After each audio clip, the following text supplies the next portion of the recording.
everything you're doing across the web through your optic headset. Isn't the AI only good because of Bloom surveillance?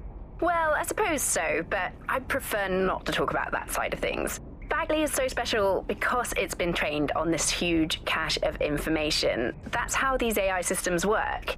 Or at least used to work. I mean, we don't really know that much about the latest version because there's so much secrecy around the tech. But they're given this huge amount of training data. It's basically a huge database that's used to teach the AI about patterns in behavior. You know, so if you always travel the same way to your house, it can predict when you're going to go and get a self-driving car ready for you before you even ask for it. That's pretty terrifying. In some ways, I don't want this data to drive my life. It understands too much at times. Have you heard some of the rumors around the hacked version of Bagley? I've heard mutterings, yes. I've heard it's been used by DedSec. I wouldn't put it past them. It's pretty well known that they're not fans of Bloom. But the idea of a souped-up version of Bagley, given it's already so intelligent, is a bit terrifying. I wonder what they could actually make it do.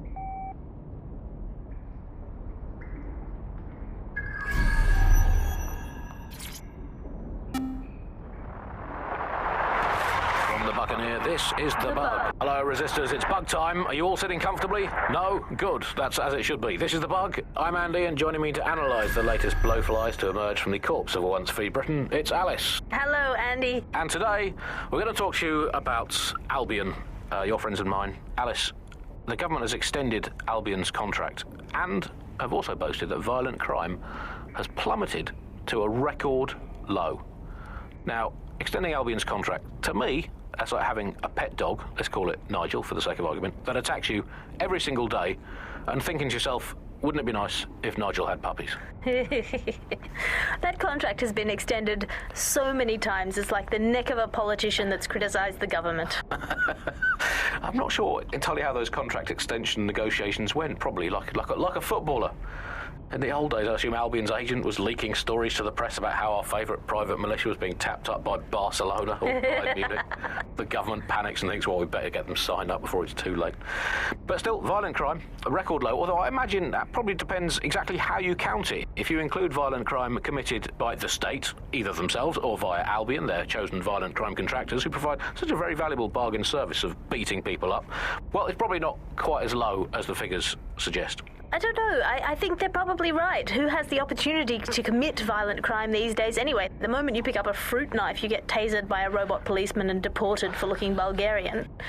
It's a much more peaceful society. It's just much less of a society. I want to know the details of the contracts, Alice. I mean, are they paid per dissident duffed up? Is it a set rate for each extrajudicial state mugging? And what is that rate? What do you think? Well, they certainly look like they're trying to hit a quota of some kind. Well, what is the set rate? Is it 99.95 cryptos bargain? Seems very reasonable indeed. I imagine they don't ask too much anyway, because it's just so nice to get paid for doing your hobby anyway, isn't it? I imagine it doesn't even feel like work. I mean, who needs violent crime anymore anyway? You know, you can just starve to death without even starting a gang war. We do have to ask, exactly what does the Prime Minister make of all this? Let's ask him. Oh, I hope they pick up. Hello, you're through to number 10 Downing Street. Hello, is the Prime Minister there, please? Let me just check. Sorry, you've missed him. I'm afraid he's popped out for the decade. Oh, never mind. Is there anyone else I can talk to? Yes, of course. There's a shady cabal of vested interests who control him and prop him up in power. Great, I'll have a chat with them then. Oh, Andy, remember when you could get away with prank calls without people coming around to your house to beat the shit out of you? Oh, happy time.